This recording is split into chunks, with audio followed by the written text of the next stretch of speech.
gentlemen, this is going to be the third match of the day. Evil as well as Dongping Yaguai. Evil brought a new pick with the Faramis.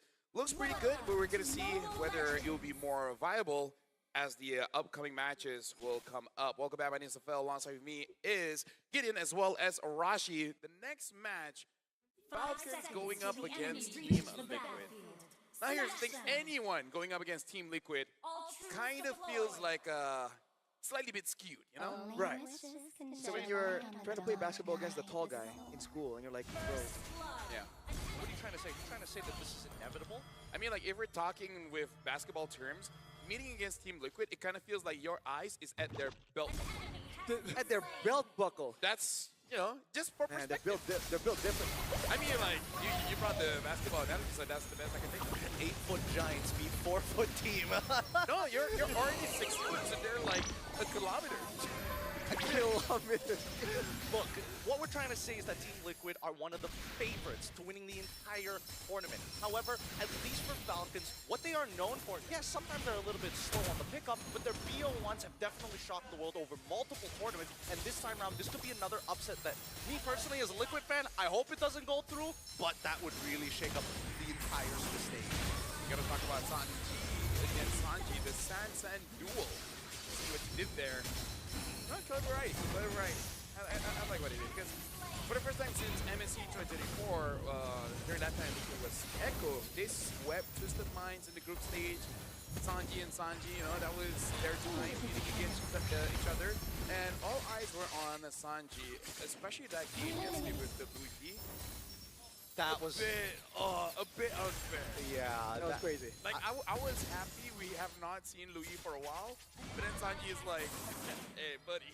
You almost forgot. It's true, because it feels like, in a macro sense, a lot of mages are like, oh, they're simple, they do the damage, they scale, they do great things. But then Loyi takes that a step further where it's like, oh yeah, I have simple abilities, a conditional crowd control if certain conditions are met. But most importantly, I can accelerate or slow down the entire game with the rest of my team.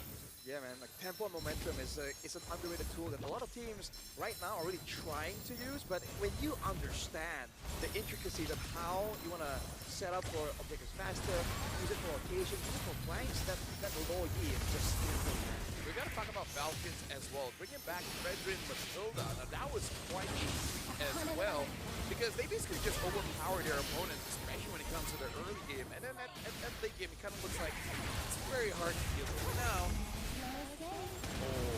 I don't think this will be too hard for the majority of MLB fans to pick.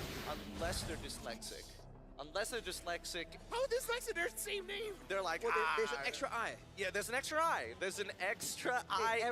Every bit matters, man. It would be so funny, Prod purposely switched it over. It's like, you thought, you didn't know about the extra eye. You remember which one has the extra eye? No pictures, just the name. Only real fans would answer this question. I mean, like, Sanji from Falcons is an amazing player, but Sanji from Liquid has built a repetition for himself. Like, everyone from the Philippines is strong, yes, but individually, Sanji, as a mid laner, has made it so that meta be dead. If he feels like he wants to use this pick, he will make it work, and he will let you feel like you're late to the meta. Right? You feel like he figured it out when everyone else is clueless, but then eventually you're like, actually no, it's just him. Right? It's not something that everyone can do. It's just him. Yep. The player, and I think the scary part about that is even when mid lane Sanji is playing his per usual mid laners, you can kind of see that it kind of conforms to the role designated to him. But that Loyi gives him that level of expression that I don't think any other mage, other than maybe Selena to a certain degree, has enabled him to.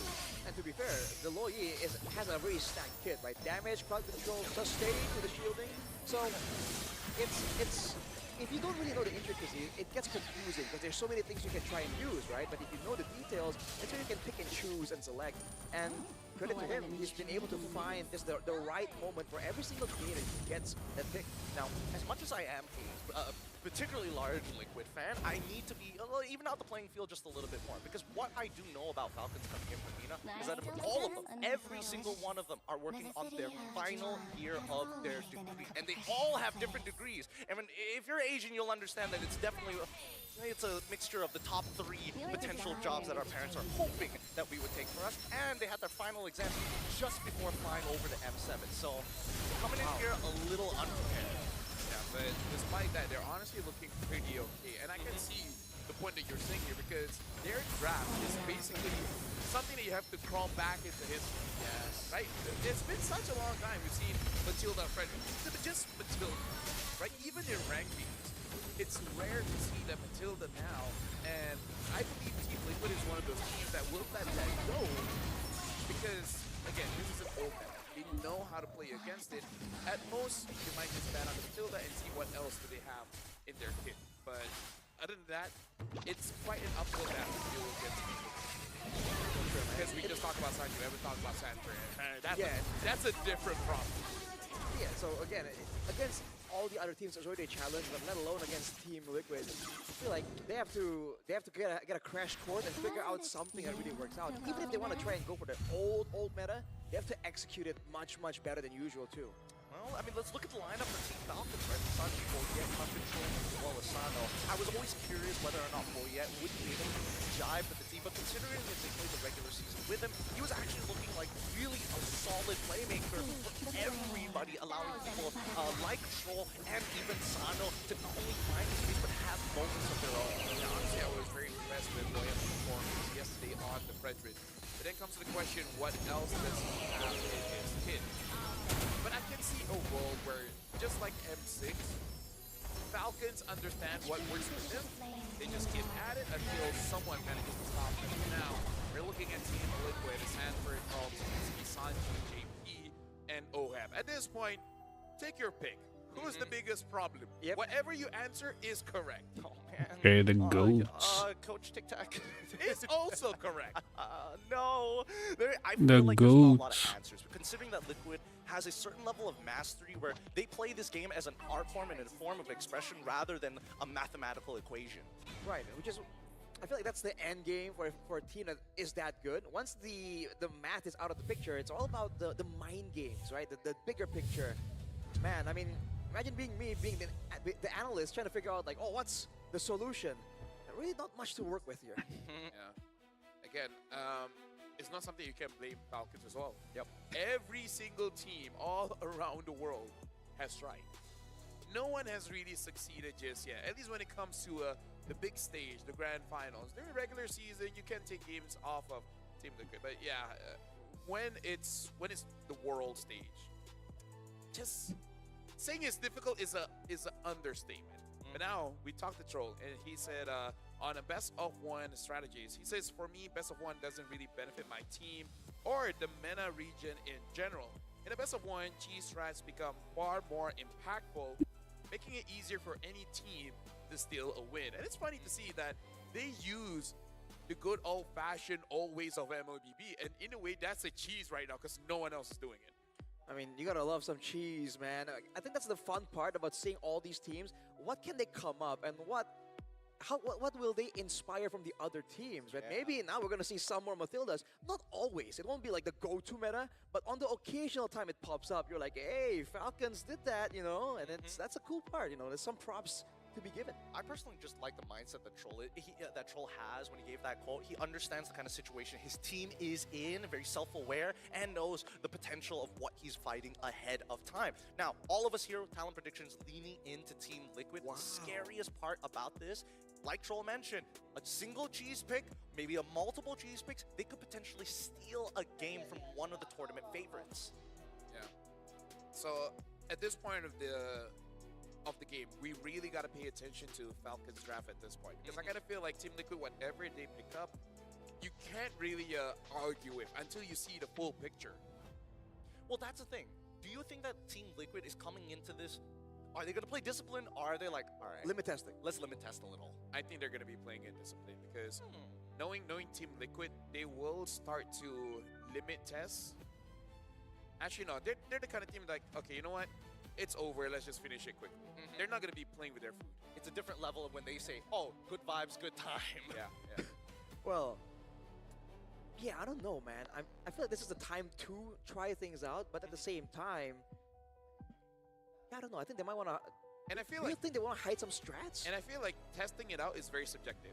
Right. Because people would say the Hellcut from Yangon was testing it out. But if you look at all of their games, they've been using it for a good 2-3 months. Yes. Right? I've casted 2 different tournaments where they used it. So for other people, it's like testing it out, but for them, it's like, what do you mean? We've been playing this for 6 months. Have you not seen our games? That's our thing. Yeah, that's our thing, and we just don't know the scripts. Yeah, and it's hard to find scrims at the international stage at this time because nobody wants to give things away. Now, that's why I wanted to bring up whether or not TL is going to, go with the vibes, limit test a little bit, because I feel like their draft, very similar to SRG versus CG, there's no need to show anything new. We play our standard game, and then we'll see how much fun we can have in the middle of it. With the map reveal going over to Broken Walls. Well, all right, a lot of flank angles. I think that the more experienced team can really get more benefit from this map.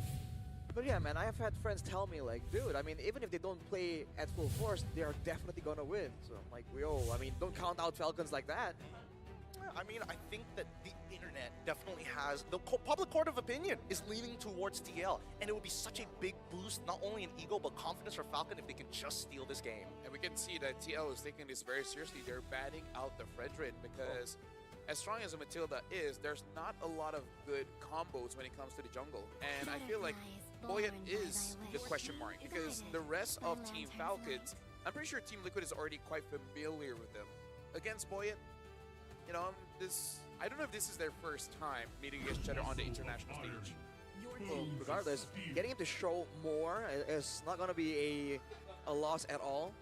And already the God of Kaja, solid pick in the early game. It's one of my personal favorites as well. And when you're up against a team like TL, getting them a hero like this that can do so many things, defensive, aggressive, AoE, team fight, pick off to a degree as well. It just gives you so many questions if you're on the side of Team Falcon. I think my favorite part of Gato is the fact that he can just disengage you from fights and he can completely close off choke points, right? Which is really great on Broken Walls because now you can close off multiple choke points, especially when you're fighting in the jungle. One of the few benefits. Troll also has a Hellcurt in his hero pool. Oh, you're right. Not sure if he wants to use it against Team Liquid, but hey, Cheese is pretty strong in the best of 1. So now with the time running out, looks like they go for Valentina Sora. I think we saw this yesterday, but it did not work out. Which team was it again? But I'm pretty sure I've seen this yesterday. Last time I saw it on duty, it was in wildcards, and that's a strat, right? Pick up the Sora, make sure that there's no counter available with the Valentina. But you kind of show a lot of your tools It early 100% happened yesterday because Sora lost that one. Wait, it's coming to me, it's coming to me. They were good early. Oh, first game, Onyx against Busquets. Yeah, Busquets tried this out, yeah. Oh, wait. Yeah. It's not a bad opening, but I think, the real question is how much do you truly believe in Sora's laning phase potential? And I think the TL at this point are like, Sanford, you got this, no problem. All you got to do is survive, and you will have a lot of relevance in these fights. And most of the time when we're seeing that Sora's played, they're leaning more into the Cloud form than they are into the Thunder form. Yep. For now, we'll see if that changes later, or maybe it's just like, there's just no situation where I need to clean up. Well, unless you want to go and play an assassin style, there's no really any need to go for the other form, the Thunder form, if I'm correct. Yeah, the Cloud form just works so much better because you do have like crowd control immunity still, and they go for the Matilda. Okay, now that's very Could this interesting. be a Sora jungle? I think the option is definitely there, and I feel like one of the reasons why they pick up the Matilda here is to kind of confuse Coach RC as much as possible, because there's a chance that Coach RC will ban out the other utility junglers in the pool, and then they just swap out the Sora for the jungle, and then have a favorable matchup against this Phoveus. Something like a CC, something like an Alice, maybe even go all the way back and using a high loss EXP to deal with this Phoveus.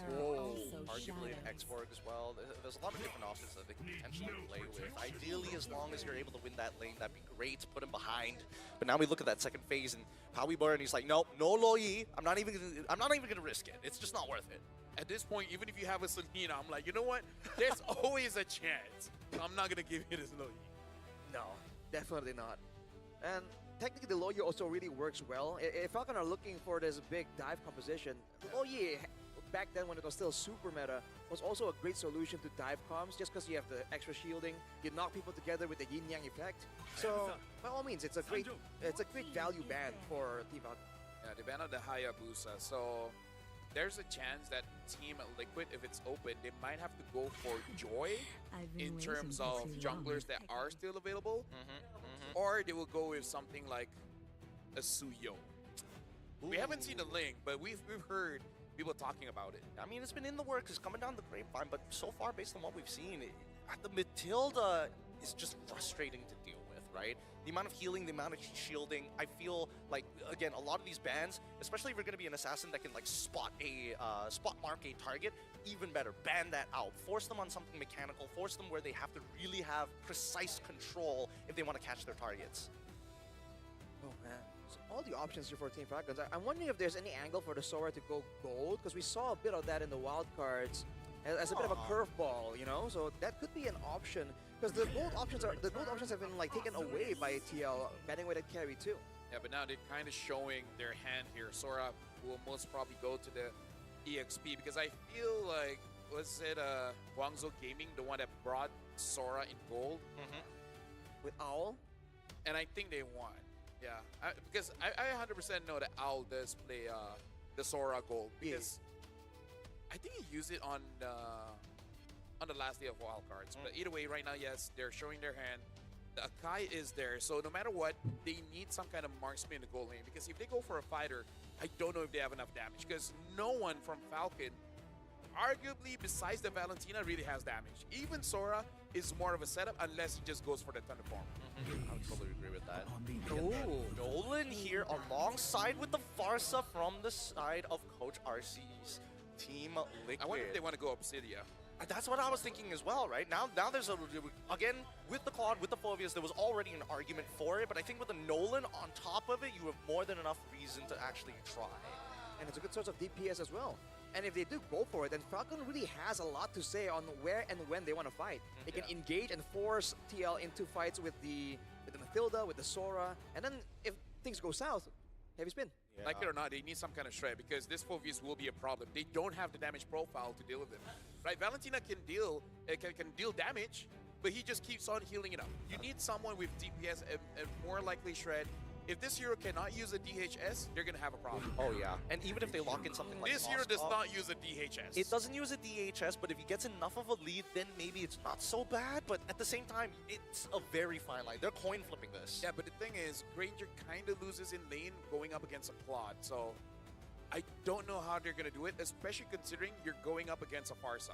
That's a bit of a skill matchup. Well, Yeah. level 1 is where it's predetermined. We'll I see. think rotations are gonna sway that lane in one way or the other.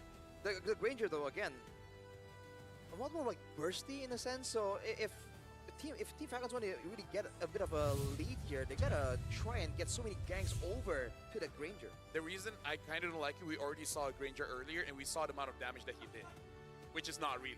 And no one else from the team really has damage. Ladies and gentlemen, this is going to be the third game of the day. It's going to be Falcon going up against Team Liquid. This time, this is for the 1-0 bracket.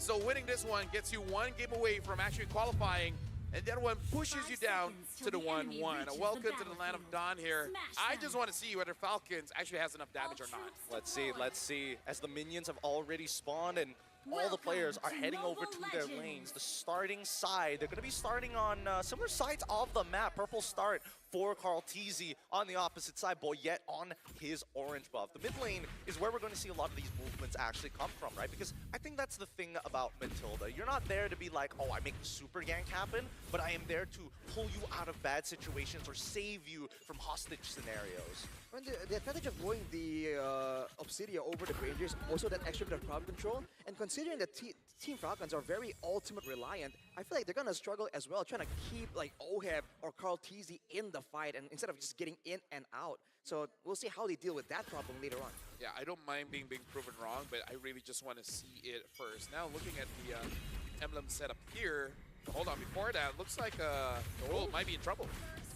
Just like that. He just Just walked up and took it. but he had flicker. Yeah, no. As a roamer, it's faster for you to come back into the game if you just die at that point. That's true. That's true. Anything below 90 seconds it's not worth it to use your battle spell. Just die.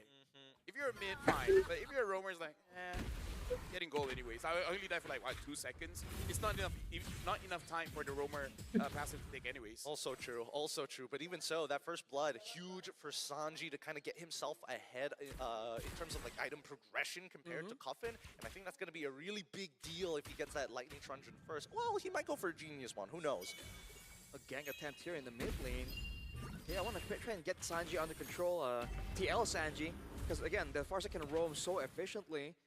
And right now, at level 4, which team really has the advantage? Because in a continuous fight, I feel like TL might actually do okay.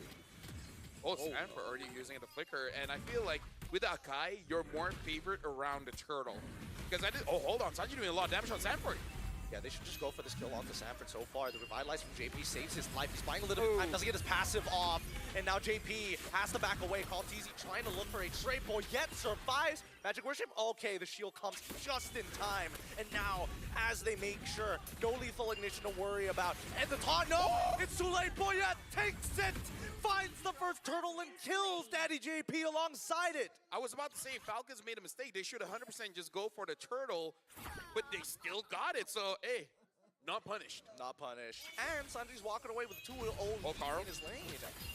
Oh, wait, hold on. Whoa. Until the airline's already coming through. Carl survives, and Oheb making sure that Troll takes the punishment, forces the flicker. Here, Sanji in trouble now as we see that Coffin is able to find it on his own. Yo, That was Falcons. That was hot. We thought there might prove to be a problem in the macro department, in the cheese department, but in pure execution, a Red Tree win, almost a 1v1 outplay. Dude, Falcons are online. They are online, and they're going to keep on going. JP spots out the information. Purple buff once again being taken by Boyette. On the opposite side, though, Kaltizi doesn't seem like he's been able to find, or just a little bit short on that last hit. they're going on JP right now. He should be okay, right? Akai actually does do quite a lot of damage as a utility jungler, but yeah, looking at the items that's been built, having the Molten Essence on the Akai kind of does help out just a little bit when it comes to the early game here, because again, their draft really does not have a lot of damage, but if Cuffing continues to play the way that he's been playing, it looks like there won't be that big of a problem because he does have that Feder S-Strike. I think their mid-trio is walking around really, really well for the side of Team Falcons. I'm just trying to figure out whether or not Team Falcons is eventually going... Where's the conversion, right? Who are they going to eventually give the golden EXP to? Are they looking towards that Granger side, or might as well double down on Sanji since he already has 2, right? I think in theory it should still be the Granger, and so far they haven't been doing that. Even the gold buff earlier was taken by Boyette. So the gold buff advantage that the Granger usually enjoys, Sano isn't really benefiting from, but he does have the Sky Piercer, and a fight might come through here. They're looking for an opportunity, but Sanford is making sure that he does not get caught. Unsure who got that one, but it looks like Team Liquid, they are thinking of contesting for this one, but you got to be careful. Cuffin does have the boss on its side. Oh man, the heavy spin is also a big worry. Sanji still fighting against Sanford, and Kaltizi actually joins in and shows himself with Matilda on top of him. Around. Oh wait, they actually double down on towards Sanford's side. They know it's like fighting him through the mud. Kaltizi wins out on the turtle take as Sanford has done his job. Flickers away. Oh no! Gets pulled halfway across the world, and now the heavy spin comes on through to try and keep them underneath the turret. Sanford cancels it out, but it's too late. He's got backup from Sanji. Feathered airstrike stolen by Cuffin to turn things around, and now Troll and Boyette on the run as Cuffin must clean this fight up from JP and Sanji. Troll still playing in a hell of a game, making sure. Forcing out the AOG. Didn't know that the interaction worked like that, but either way, they still survive. Team Liquid won a lot for that one, because put this into perspective. Kaltizi got the turtle, went all the way down bot, killed Sado, kill goes over to Oheb, and then takes the jungle, both the green one as well as the buff. Team Liquid just like, I mean, like, if you want to fight, sure. Carl's just farming up. He's farming hard. And I think the best part about why Team Liquid is 1-0 on Feather Ash already coming out to deter him, making sure that Daddy JP is going to be able to get out scot-free. He doesn't have his AOG back up yet. Yeah, and again, the scaling. I just want to see if they have enough damage, because at this point, Carl will eventually become a problem because he's farming up much faster compared to Boyet. And after this, Boyet has to be less stingy about his ult. Oh, wow. Again, huge damage onto him. And Boyet able to take him out with the help of a couple of ticks of the heavy spin and troll. He doesn't mind going down, but he's already got the Flask of Oasis. If he can survive, that'd be great. But Kalteezy puts the banhammer on him. Nothing gets past him. But there's some moves here from Team Falcons to try and throw a curveball, to try and get something. But overall, Team Liquid, even if they don't really have the kill advantage right now, because of how efficiently they're rotating around the map and leaving fights, they don't mind seemingly losing the fight a little bit if it means they get greater benefits afterwards through farms, through rotations. And you can see the advantage, 2K.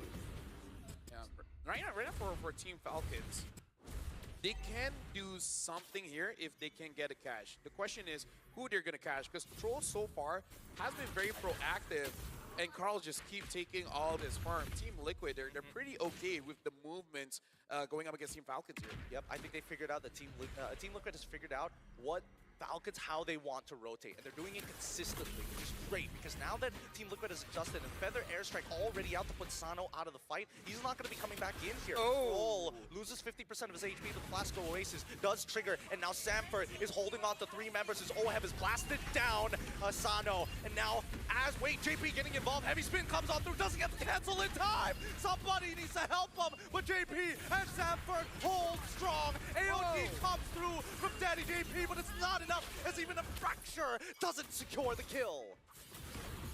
Big back and forth right there. TL with the overwhelming win, but JP, that was a very deep AOG after the fight. Oh, it's easy! Oh my god, what do you even do against that? And now Sanji in the Thunder form doesn't even get enough hits to actually get his ult off. Sanji walks away for free. Yeah, Sanji just played fair by staying inside of the terrain. You can't hop over the terrain. Yeah, it's like can you hit a wall? No, you can't. Oh well, I'm good. Too Can't bad. reach me. But yeah, I gotta say, I don't know how Sanford was able to actually get out of that one, because I saw the final moments. I don't know how he managed to get a mark on whoever was outside of the fight and able to get out of there. But that was very impressive. And then now Carl almost 2,000 ahead. And Akai usually doesn't care, but also just shows that Carl's just dominating this. Whoa. Oh, Sanji now in trouble. Oh, Boyet, he misses the body slam. Oh no, they start backing away. Troll in trouble. They only sacrifice him to minimize the damage. Even Sanji wasn't able to find that big engagement. At least for Team Liquid, Sanji, Pharsa managing to flicker out just in time before things got dangerous. That was infuriating. You got the catch, and then Sanji just avoided it in a way that you did not expect, and then flies away. It's an ankle break, just plain and simple. They thought he was going to go a different way, and he just, in a split second, decides, you know what? They wouldn't see this one coming, and gets out of the way. Now with the Blood Wings, it's going to be a lot more difficult for Team Falcons to catch him as well. And look at the structural advantage, man. TL have so many ways to rotate. Oh, AOG finally coming in between the mid 2 and 3. They go even further as Troll's trying to sustain, making sure that Boyet lives. Unfortunately, with Sano in the back, he is just cutting the front line forward and forward and forward as JP walks back in with the help of Stanford, and they manage to take out Matilda. Oheb comes through with a blazing duet 2, and that's just going to be enough to set them back to square one. Yo, good morning. You, boo. they do not have the Yeah. Yeah. How you doing, man? Well, they've been trying to I was skirt pressing around my him by asshole, jumping on and Sanji, jumping on and was Oheb, and making sure that they like, have